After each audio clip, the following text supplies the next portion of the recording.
सेवा, स्वाध्याय, सुमिरन, सत्संग, फिर अंतर्दृष्टि, समाधि। जो सेवा में प्रमादी है, भगवत सेवा, गुरु सेवा, समाज सेवा, वो किसी मार्ग का पथिक नहीं है, किसी मार्ग का पथिक नहीं। बड़े बड़े महापुरुष जो ब्रह्मबोध हो गए या भगवत तत्व में स्थित हो गए, उनको भी इस भगवत स्वरूप समाज की सेवा करनी ही पड़ी। शरीर में जब तक हमारे बल है तब तक हमें समाज स्वरूप, भगवत स्वरूप, गुरु स्वरूप, वो एक ही परमात्मा बैठा है, हमें सेवा में तत्पर रहना है। क्योंकि शरीर से बहुत जन्मों में अशुभ कर्म हुए हैं, उनका क्षय सेवा से होता है। प्रगट शरीर से जब हम सेवा करते हैं, इसका प्रभाव मन पर पड़ता है। जो हम क्रियाएं करते हैं उनका प्रभाव मन पर पड़ता है। यदि अशुभ क्रियाएं हैं तो मन गंदा संकल्प करने वाला मलिन होता चला जाएगा। शुभ क्रियाएं हैं तो थोड़ा पवित्र होता जाए। लेकिन आपकी शुभ अशुभ दोनों से परे क्रियाएं भगवत स्वरूप, तो आपका मन भगवत स्वरूप हो जाएगा। तब अंतर्दृष्टि खुलती है, एक एक इंद्रिय परम पावन हो जाती है। ये 7 बातें पूज्य श्री राधा बाबा आदेश कर रहे हैं, अंतर्दृष्टि खोलने के लिए है। साधक प्राणों की बाजी लगा करके भी इनका कभी उल्लंघन न करे तो 4 अनर्थों का अपने आप नाश हो जाता है। आगे वर्णन आएगा। प्रेम ही अंतर्दृष्टि है। प्रेम नेत्र, हरिवंश नेत्र, हिय के नयन निहार, अंतर्दृष्टि, ये एक ही शब्द के बहुत से पर्यायवाची हैं। प्रेम नेत्र कह रहे, प्रेम न बाड़ी नीपजे, प्रेम न हाट बिकाए, राजा परजा जेहि रुचे, शीस दे ले जाए। समझो, प्रेम ये बाजारू वस्तु नहीं कि खरीद लोगे पैसा देके। प्रेम ये ऐसा नहीं कि खेती बाड़ी है आप मेहनत करके इसे उपजा लोगे, नहीं। बोले चाहे राजा हो या प्रजा हो, जिसे भी प्रेम चाहिए शीस दे ले जाए। नारायण अति कठिन है हरि मिलन की बाट, या में पग पीछे धरे, प्रथम शीस दे काट। प्रथम शीस दे काट, शीस दे ले जाए, इसका क्या भाव होता है?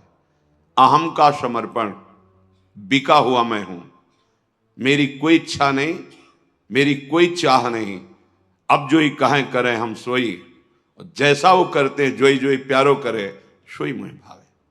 बात हो गई। प्रेम नेत्र खुलने का अधिकारी हो गया। ये अहम ही तो नचा रहा है। ये कभी वैराग्य में बैठा लेगा, कभी तपस्या में, कभी भोगों में, कभी प्रमाद में। इसके अनुसार थोड़ी भूमिकाएं बनती हैं भक्ति की या ज्ञान की। आचार्यवाणी, गुरुवाणी, उनकी आज्ञा अनुसार चलने पर हृदय में भूमिकाएं जागृत होती रहती है। ये अहंकारी देहाभिमानी सुधरना ही नहीं चाहता, मनमानी आचरण करना चाहता है। मनमानी आचरणों से ही तो आज तक हम विमुख रहे, सुख से, शांति से, भगवदानंद से। दुख और अशांति, क्लेश और बंधन बार बार यही मन और बुद्धि तो दे रहे हैं। बिल्कुल सत्य बात कह रहा हूं, इसे केवल सुनना ही मत समझ लेना। पूज्य राधा बाबा के वचन। ये 7 आए बिना तुम चाहे प्रेम के प्रवचन कर लो, चाहे सुन लो, प्रेम तुम्हारे हृदय में जागृत नहीं होगा, अंतर्दृष्टि नहीं खुलेगी। श्रीपाद कह रहे हैं, अंतर्दृष्टि पश्य वृंदावनस्य, अंतर्दृष्टि से वृंदावन का दर्शन होता है। हमारी देखो बाहर नेत्र तो हैं पर त्रिगुणात्मिका माया के हैं। स्त्री दिखाई देती, पुरुष दिखाई देता है, जड़ दिखाई देता है, चैतन्य दिखाई देता है, अच्छा दिखाई देता है, बुरा दिखाई, ये कुछ नहीं। यहां सब चिदानंद वपु, प्रियाजू की सहचरियां और दिव्य एक पत्ते की कांति के बराबर भी महामहिम वैकुंठ नहीं है। ये वृंदावन है। वृंदावन द्युति पत्र की उपमा को कछु नाही, कोटि कोटि बैकुंठ हो तेईसम कहे न जाए। क्यों कि एक एक पत्ते और फूल में मेरी लाडली जू का प्रतिबिंब पड़ता है। पत्र प्रसून बीच प्रतिबिंब ही नख सिख प्रिया जनावे। कहां बैकुंठ में वो सुख तो सखाओं को भी अच्छा नहीं लगा बैकुंठ का। फिर नित्य प्रिया प्रीतम के अंग सेवी सहचरी भाव अलग। तो वृंदावन अंतर्दृष्टि पश्य। जब तक भगवत साक्षात्कार नहीं हो जाता तब तक बहुत सावधान। इसके बाद सावधान रहने की जरूरत ही नहीं। जैसे मन सच्चिदानंद प्रभु का स्पर्श करेगा फिर इसको विषय सेवन की स्मृति ही नहीं रह जाती। उसे उपरती अवस्था कहते हैं। एक होती त्याग अवस्था, ये साधक करता है।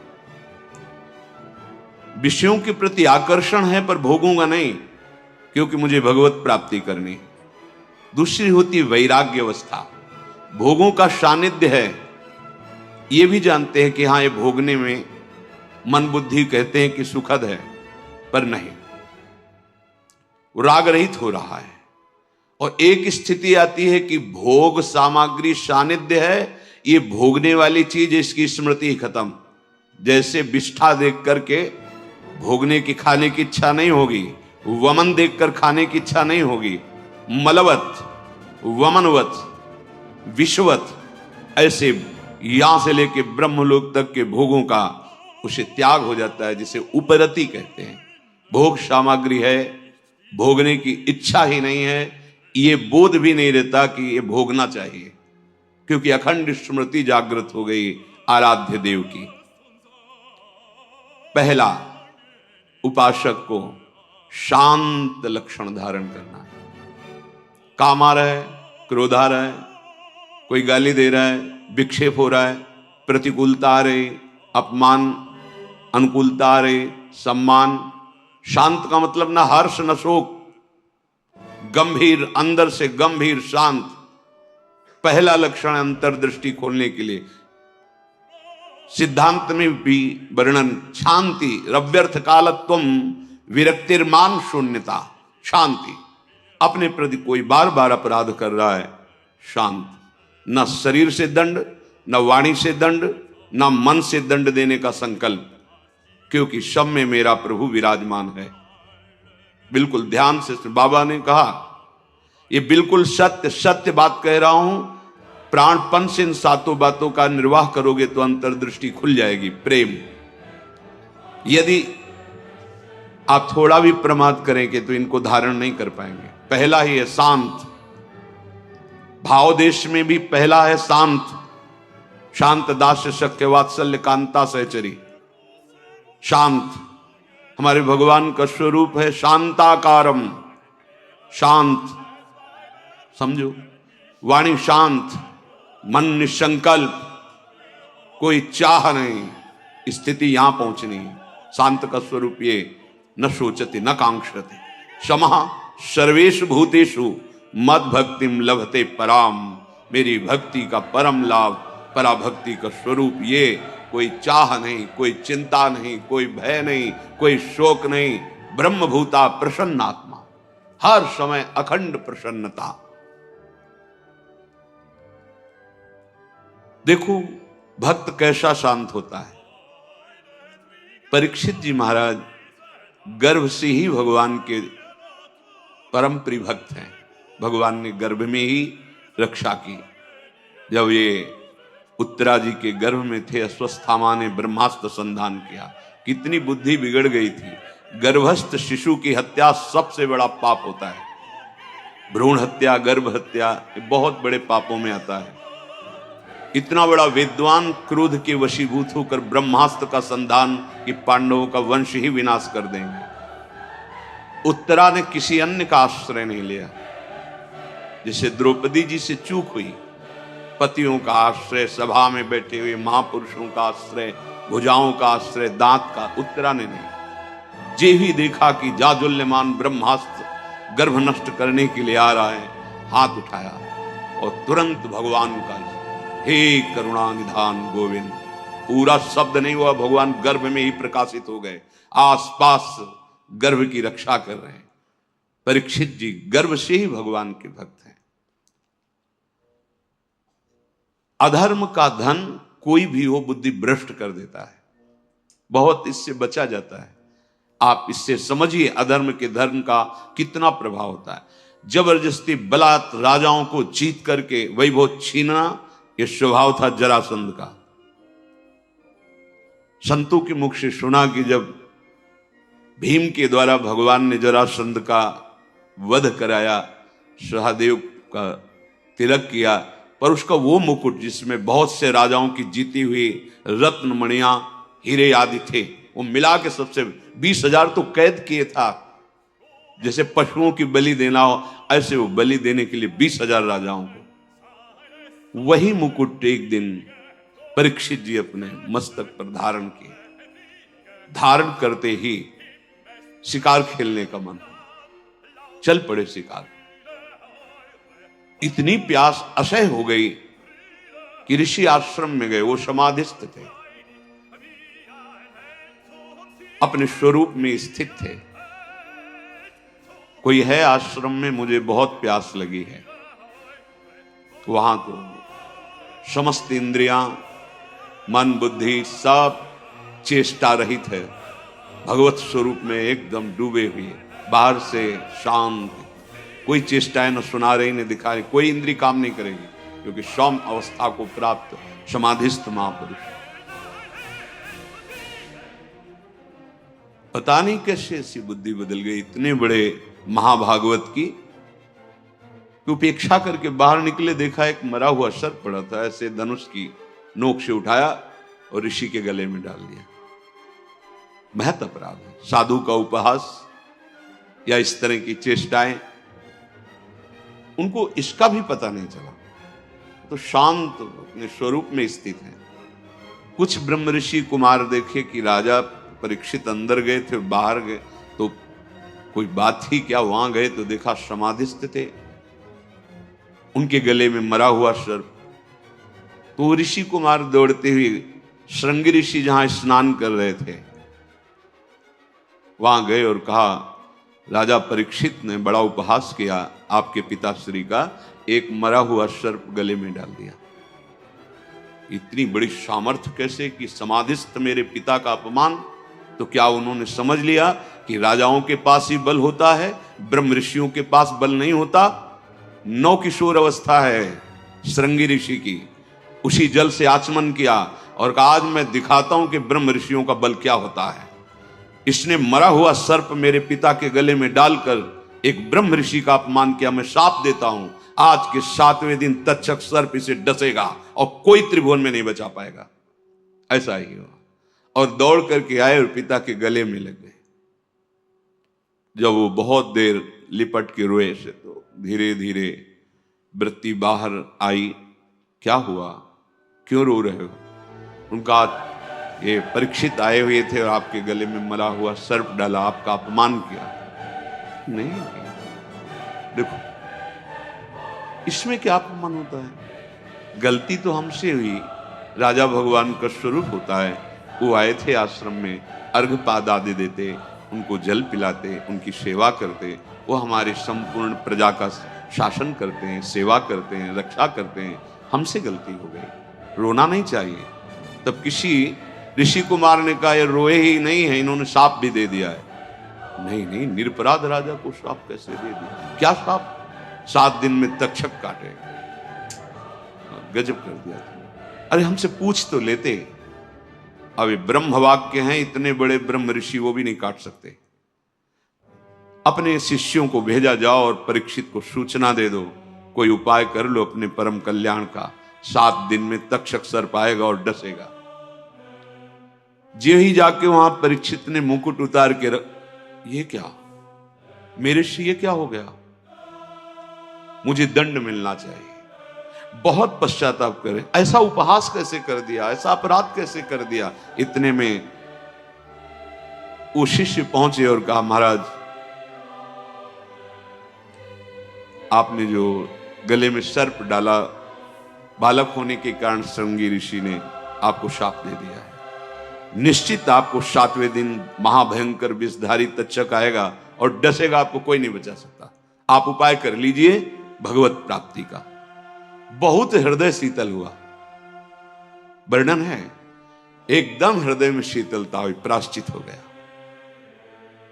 तत्काल सर्वस्व का त्याग, सम्राट पद पर जन्मेजय का तिलक और गंगा के किनारे का 7 दिन तक भगवान सुखदेव जी के द्वारा गाई हुई भगवत चर्चा श्रवण की और बीच में प्रार्थना की थी कि भगवान आप चिंता मत कीजिए, ये भूख और प्यास मुझे अब परास्त नहीं कर सकती।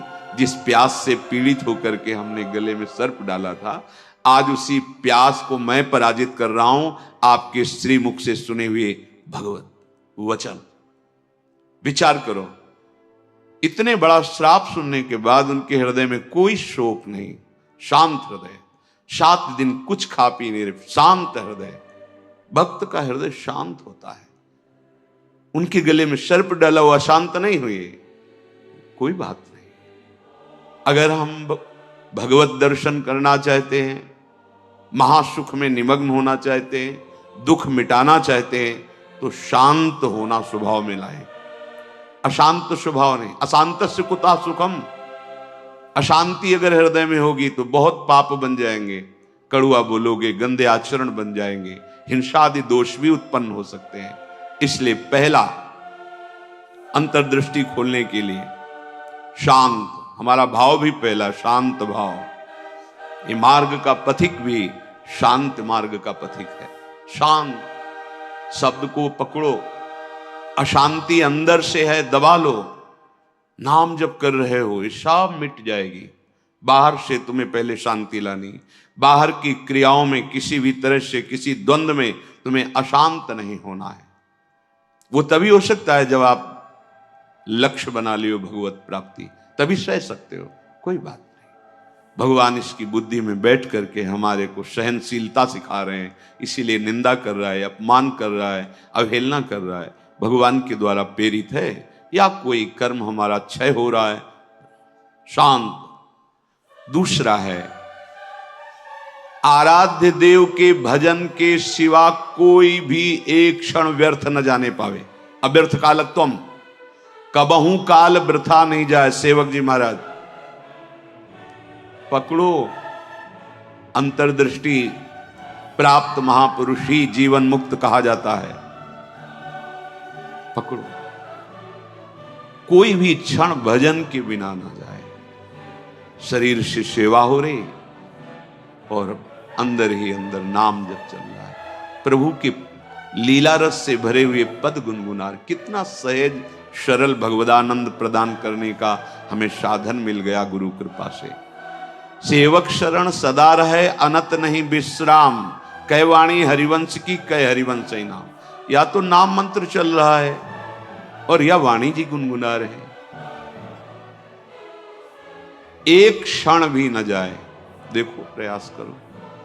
गुरु कृपा बल में ऐसी सामर्थ्य है, अहंकार में नहीं। एक क्षण भी भजन के बिना ना जाए, अंतर्दृष्टि तभी खुलेगी। तीसरा, ये विश्वास कर लो, संसार के किसी भी भोग में सुख नहीं है। कभी तुम्हें तृप्ति नहीं मिल सकती, क्योंकि है ही नहीं। ये भूत के लड्डू हैं, चाहे जितना खा लो पेट नहीं भरेगा, और ना खाओ तो ललचाते रहो। इसलिए तुम्हारा ललचाना ना हो, नाम जप करो। ये विश्वास करो महापुरुषों के वचनों से, भोगों में सुख नहीं है। कितना भोगोगे? महाराज ययाति ने अपने शरीर से तो यौवन अवस्था का भोग किया ही, अपने पुत्र की यौवन अवस्था लेकर फिर भी तृप्ति नहीं हुई। तब उन्होंने कहा, संपूर्ण संसार के ये सब भोग भगवत विमुख व्यक्ति एक को दे दिए जाएं तो भी वो तृप्त नहीं हो सकता, क्योंकि नहीं है। कल किसी ने प्रश्न किया था, ऐसा ऐसा हमने सैकड़ों ऐसा ऐसा सब किया, तो हमने कहा ईमानदारी से बताना, वृंदावन में बैठे हो, क्या तुम्हारी तृप्ति हुई, क्या सुख हुआ? तो चिल्ला के रो के बोला, नहीं, नहीं होगी।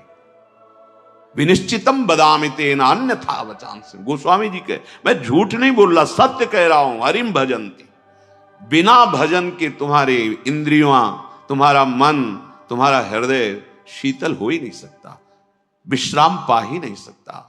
ये जलाती रहेंगी कामनाएं, तृष्णा, वासनाएं। इसलिए पहले समझ लो, गुरुजनों के वचन मान लेने से निकल जाओगे।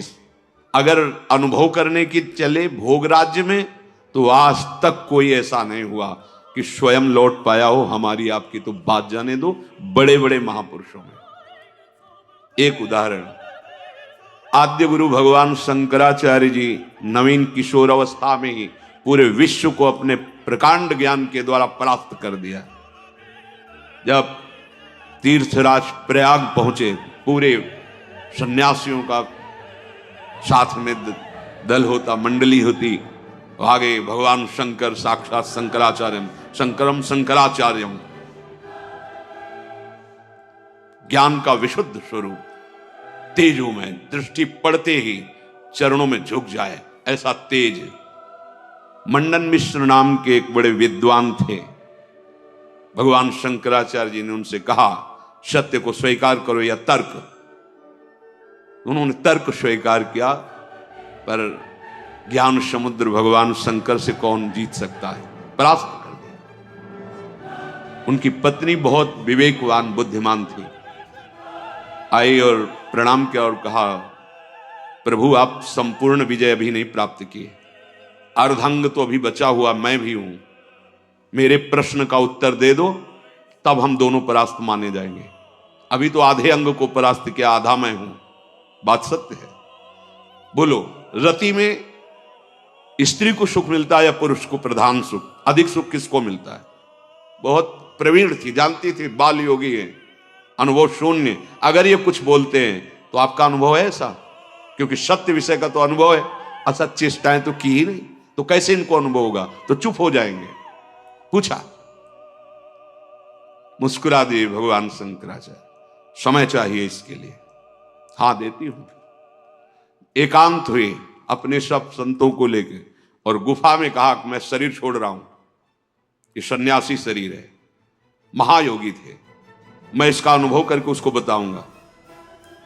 आप हमारे शरीर को गुप्त रखना और ऐसी ऐसी पद्धति से सुरक्षित रखना, प्रकाशित ना होने पावे कि ये शरीर यहां है। ध्यान के द्वारा देखा कि एक राजा का शरीर छूटा है, अपना शरीर छोड़ा और वहां सौ रख करके विलाप हो रहा था। अचानक हरकत आ गई शरीर में, प्रवेश कर गए आद्य गुरु भगवान शंकराचार्य। इसके पहले अपने शिष्यों को बता गए थे, मैं वहां उस शरीर में प्रवेश कर रहा हूं और भगवान हरि की माया बड़ी प्रचंड है, कहीं ऐसा ना हो कि उस वैभव सुख में राजी हो जाए।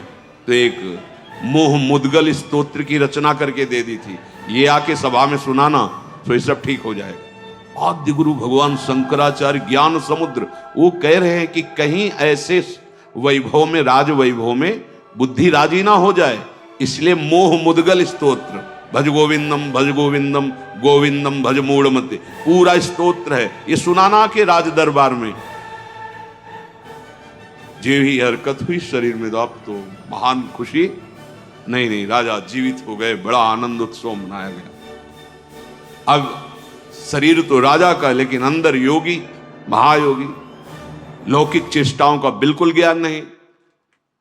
रानी बहुत बुद्धिमान थी, समझ गई कि राजा तो पधार गए हैं, इनके शरीर में किसी योगी का आवेश हुआ है। कोई योगी तो क्या, हमारे राजा ही तो है ना। उसने गुप्तचरों को आदेश किया, कहीं भी किसी योगी का शरीर दिखाई दे तो उसको तत्काल नष्ट कर दिया जाए। पहले ही भगवान शंकराचार्य जी ने गुप्त रख लिया था, पर बता दिया था सुरक्षित रखना। सारी चेष्टाएं उनको सिखाई रानी ने। वास्तविक काफी समय हो गया, शिष्य इंतजार करते रहे, भगवान शंकराचार्य जी वापस ही नहीं रहे।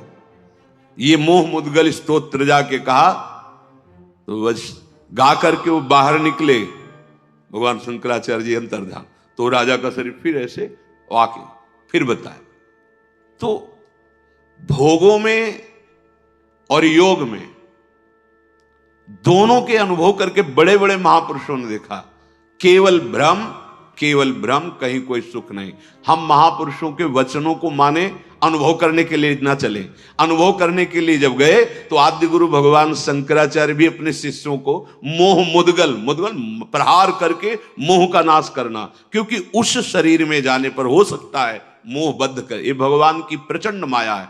तो गुरु वचनों को मान लो, शास्त्र वचनों को मान लो, अनुभव करने गए तो फिर फंस जाओगे। वो तो समर्थ भगवान है, लीला करके दिखा रहे हैं। अपने इतनी सामर्थ्य नहीं कि भोगों का अनुभव करके फिर उनका त्याग करके भगवत मार्ग में चले। जब भगवान शिव मोहिनी रूप को हृदय से लगाया, फिर आवेश हटा माया का, तब भगवान हरि ने कहा कि प्रभु केवल आप ही हैं कि मेरी माया का आकर्षण, फिर अपने स्वरूप में स्थित हो गए। दूसरा इस सृष्टि में नहीं है, सृष्टि में नहीं। ऐसी प्रचंड माया भगवान की है। इसलिए पूज्य राधा बाबा कह रहे उपासक, तीसरा नंबर है, समस्त भोगों में कोई सुख नहीं है, ये मान लो। केवल शरीर यात्रा के लिए या अपनी धर्म पूर्ति के लिए, आप गृहस्थ में हैं तो धर्म पूर्ति के लिए, संतानोत्पत्ति के लिए वो आज्ञा शास्त्र की है, वो निष्पाप क्रिया है, वो आपको आगे बढ़ाएगी। भगवत मार्ग के पथिक को जितने से काम चल जाए कम से कम, उतना शास्त्र सम्मत भोगों को स्वीकार करके आराधना में बढ़ना है। शास्त्र सम्मत, तस्मात् शास्त्रम प्रमाणम ते। पहली बात तो भोगों में सुख है ही नहीं, ये बैठा लो। जितने से प्राण पोषण उतना अन्न डाल लिया, जितने से शरीर ढक जाए उतना वस्त्र धारण कर लिया।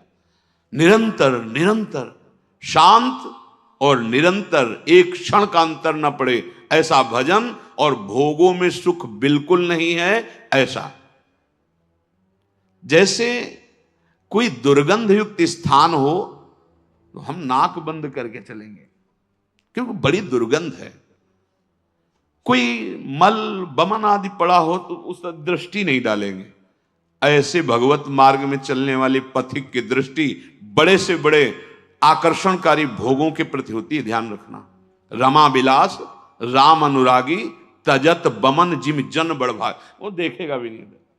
ऐसे अगर आप किसी भी दृश्य को प्रियता से देखते हैं मोबाइल में, या ऐसे छुप के देख रहे हैं, भाई सामने तो देख नहीं सकते तो किसी ऐसी जगह खड़े जहां से शरीरों का आकर्षण देख रहे हैं, अपने आप का नाश कर रहे हैं, वो संस्कार बन रहे, तुम्हें गिराएंगे, यहां नहीं तो कहीं गिरा देंगे, आज नहीं तो कल गिरा देंगे। बहुत सावधान। ये तीसरा है, किसी भी भोगाकर्षण से हम प्रभावित ना हो। जब दूसरा चलेगा तो तीसरा ही आ जाएगा। निरंतर भजन और ये सावधानी, निश्चित निश्चित। हमें अच्छा लगा जब उससे पूछा, वो खुद वर्णन कर रहा था ऐसा ऐसा ऐसा। हम कहा क्यों गंदी बातें सुने, पर इसलिए कि इससे लाखों लोगों का भाव शुद्ध हो सकता है। उससे पूछा तुम्हें क्या मिला, सुख मिला? तो उसने कहा नहीं, और रो पड़ा चिल्ला के। बस मान लो ये बात, इन गंदे चेष्टाओं में कभी सुख नहीं, कहीं सुख नहीं। केवल तुम मृत्यु का वर्ण कर रहे हो, अपनी जीवन को नष्ट कर रहे हो। शास्त्र सम्मत भोग वैराग्य प्रदान करके मोक्ष प्रदान करते हैं। धर्म अर्थ काम मोक्ष। अगर आप मनमानी आचरण करेंगे, मनोरंजन करेंगे, तो आप कोई भी हो, कहीं भी हो, नष्ट हो जाएंगे। ये संत महापुरुष जन, इनकी वाणी एक जैसे मां दुलार करके डांटती है, ऐसे अनंत दुलार लेकर आपसे कह रहे हैं। आपकी निंदा करना उद्देश्य थोड़ी है, आपको अवगुणी साबित करना उद्देश्य नहीं, आपके हृदय को चोट पहुंचाना उद्देश्य नहीं, पर आपके हृदय को महान बनाना और दुर्गुणों से, दुर्विचारों से, दुष्कर्मों से मुक्त करा के महासुख में निमग्न करना, इस संतों की वाणी का पावर है, ये उसकी सामर्थ्य है। आप उसे कटु वचन न माने, उपहास या अवहेलना न माने। जैसे हम चाहे जो रोग हो डॉक्टर के सामने पेश करते हैं, ऐसे ही बड़ी कृपा है उनके ऊपर जो अपने अवगुणों को अवगुण मान रहे हैं और उनसे दूर होना चाहते हैं। ये कोई आश्चर्य में बात नहीं, क्योंकि भगवती माया बहुत बलवती है। भगवत विमुख कुछ भी करा सकती माया। जो भगवान नाम जापक वहां होश में रहती माया, क्योंकि वो स्वामी का नाम जप कर रहा है और प्रभु की शरण में है। अगर उपासक के हृदय में भोगों से घृणा नहीं आई है तो अभी उपासना का रंग नहीं, नाम जप नहीं चल रहा पक्का। हृदय की बात कहता हूं। आप देखो, एक दिन चला के नाम देखो, 24 घंटे जलन पैदा हो जाएगी अगर कोई आपसे बात करना चाहेगा। कुछ देखना, कुछ सुनना, कुछ बोलना, ये जहर लगने लगेगा आपको। देखो तो कर। अब आप मनोरंजन में लगे हो, किसी तरह समय कट रहा है, खाया पिया, मौज मस्ती, ये जीवन ऐसे व्यतीत करने लायक नहीं। बड़ा दिव्य जीवन है ये। मानव देह पशुवत थोड़ी आचरण करना है। दिव्य दैवी सद्गुणों से युक्त होकर आप चाहो नारायण बन सकते हो, आप साकेतपुर जा सकते हो, आप शिव स्वरूप कैलाश में जा सकते हो, आप जो भाव चाहें दिव्य भाव में। ये जन्म मरण का दुख भोगते भोगते तुम्हें ऊबना नहीं आया। एक संकट कोई निवृत्त करने के लिए मारा घूमता है, यहां चले जाए वहां चले जाए, और नाम गरज रहा है हर दुखों को मिटाने के लिए। कहीं जाने की जरूरत नहीं। राम कृष्ण हरि जो नाम प्रिय, राधा राधा राधा, सर्व मंगल होता चला जाएगा। बार बार इसीलिए कह रहे हैं, नाम जपत मंगल दिशि दसहु। कहीं भी जाओगे तुम्हारा मंगल ही होगा, नाम चल रहा है। नहीं, ये भोगा शक्ति बहुत ही प्रबल है, विचार करने का अवसर नहीं देती, भ्रष्ट कर देती है। नाम चल रहा है, इसकी ताकत नहीं कि गिरा सके। चौथी बात, मन में अपने अंदर मान का बिल्कुल भी प्रभाव न रह जाए। अंतर्दृष्टि खुलने के लिए पहला शांत, दूसरा निरंतर भजन, तीसरा भोगों में सुख नहीं है, दृढ़ बुद्धि, भोगों से घृणा। चौथी बात, अपने अंदर मान न रह जाए। अगर मान है तो परम पद में आरूढ़ होने के लिए सबसे पहला त्याग इसी का किया गया है, निर्मान मोहा जित संग दोषा। पहले मान रहित, सबहि मान प्रद आप अमानी। मान अगर है तो फिर परमार्थ मार्ग का पथिक, और संसार में मान के लिए ही सब कुछ किया जाता है, और परमार्थ मार्ग इससे उल्टा है, मान की धज्जियां उड़ा दी जाती है। सम्मानम कलयाति घोर गरलम, ये घोर हलाहल विष है। अगर अध्यात्म की ऊंचाई पर चढ़ना है तो सम्मान की धज्जियां उड़ा दे, अंदर से कभी स्वीकार न करे, सबके चरणों में नमन करे। वो साष्टांग कर रहा है, पंचांग कर रहा है, बलिहारी उसकी श्रद्धा है। वो सबके हृदय में विराजमान भगवान को प्रणाम कर रहा है, गुरु प्रदत्त वेश को प्रणाम कर रहा है। हम तो दास हैं उनके चरणों में। सम्मान स्वीकार करना, ऐसा अधिकार केवल भगवान को या भगवत प्राप्त महापुरुष को ये अधिकार है, अपने जैसे दासों का। बस कोई प्रणाम करे तो नम्र होके प्रणाम। अगर वो कर रहा है तो गुरु प्रदत्त वेश को, हृदय में विराजमान प्रभु को कर रहा है, अपने को। अगर अपने उस मान के भोक्ता बने तो परमार्थ चल ही नहीं पाओगे, नहीं चल पाओगे, नहीं चल पाओगे। ये मान बहुत घातक जहर है। अगर सत्संग नहीं मिला, गुरु कृपा नहीं हुई, तो इसी का पोषण शुरू रहता है। वैराग्यवान होकर के भी इसी मान का पोषण होता रहता है। और परम पद में आरूढ़ होने के लिए सबसे पहला त्याग इसी का है, निर्मान अमोहाजित संग दोषा। मान रहित, ये हृदय में बैठा लिए। बहुत सूक्ष्म बंधन है ये। कभी कभी बड़े बड़े मान का त्याग मान के लिए हो जाता है। सम्मान पत्रों का, आसनों का त्याग मान के लिए। बड़े सुंदर, कितने दयनीय। ये सुनने की इच्छा मान की इच्छा है।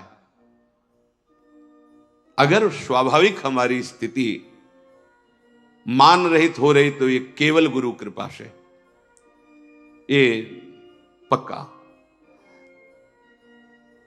ठाकुर जी भी हृदय में बैठे हैं, कभी डांट नहीं लगाई, हृदय में ही तो है।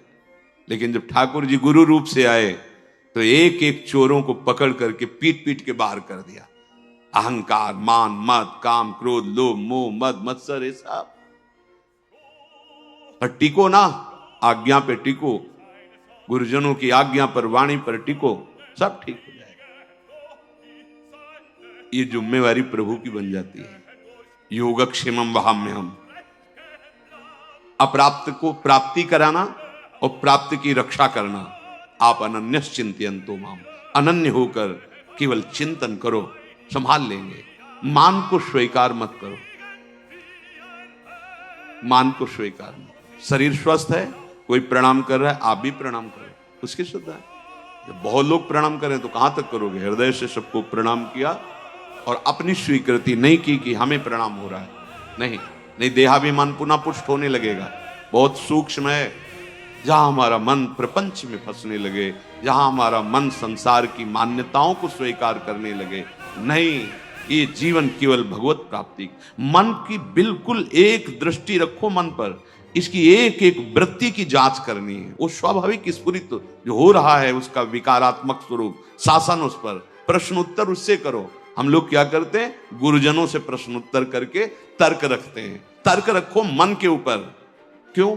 बहुत बार तो तेरी सलाह मान ली, दुर्गति ही हुई है, अब तुझको मेरी सलाह माननी होगी, जो मैंने संतों से सुना है, जो मैंने शास्त्रों से पढ़ा है, उस पर तर्क रखो। नहीं, मन के तो बोलते ही दस्तखत कर दिए और शास्त्र सम्मत गुरुजनों की वाणी पर क्यों में हो, ऐसा क्यों, वैसा क्यों। चौथा है आपके मन के अंदर मान का बिल्कुल न रह जाना। अमानिना मान देना, स्वयं अमानी, दूसरों को मान देना। महाराज भर्तरी जी जब भोगों से वैराग्य की वृत्ति जागृत की, कुछ नहीं, पिंगला का दृश्य देख करके घोर वैराग्य युक्त भगवान शंकर की आराधना। समय पर देवाधिदेव महादेव प्रसन्न हुए और कहा क्या इच्छा करते हो, वरदान मांगो। तो भर्तरी जी ने यही वरदान मांगा, प्रभु कभी सम्मान से मुझे भिक्षा भी ना मिले, तिरस्कृत होकर भिक्षा पाऊं, कभी सम्मान से, मान से नहीं। ये क्यों? जहां मान जागृत हुआ फिर देहाभिमान। क्योंकि चक्रवर्ती सम्राट रहे ना, तो यही मांगा कि मान रहित हमारी स्थिति रहे, अर्थात भिक्षा भी मुझे कभी सम्मान से न मिले प्रभु। और महापुरुषों के वचन, जिस गली में भिक्षा मांगने गए आपका तिरस्कार हुआ, अपमान हुआ, अवहेलना हुई, उस गली में जरूर जाना चाहिए। लेकिन उस गली को पहचान लेंगे, जाएंगे नहीं। और आओ बाबा राधे श्याम, बैठो कुर्सी में बैठो, एक गरम गरम बनाओ, वहां जरूर जाएंगे। नहीं, वहां मत जाइए। दरवाजे के बाहर से भिक्षा का अधिकार है, अंदर बैठना, कुर्सी में जाके बैठना, बात करना, हंसना, ये आप अपने लिए वो बीज बो रहे हैं जो परमार्थ को नष्ट कर देगा। गुरुजनों का आदेश है, भिक्षान्न केवल गेट के बाहर से, राधे श्याम 2-3 आवाज लगाई, अगर कोई ग्रह निकला, भिक्षाम ने ली रोटी, चल, नहीं, बस 1-2-3 आवाज लगाई, बाहर मिला मिला, नहीं मिला, भूख पा लिया। तब भगवान अधीन होते हैं ऐसे भक्तों के। मन में मान का बिल्कुल न रह जाए आदर, बिल्कुल। 5वां, दिन रात में प्रतिपल ये भरोसा दृढ़ हो जाए भगवान हमारे साथ हैं। प्रेम दृष्टि खुलने का ये राधा बाबा का आदेश है। रात दिन तुम्हारे अंदर ये भरोसा हो जाए कि दिखाई तो नहीं दे रहे, भगवान है निश्चित हमारे पास। हमारी वाणी जी कहती है, नाम वाणी जहां, श्याम श्यामा तहां। नाम चल रहा है तो तुम्हें दिखाई देंगे आगे चल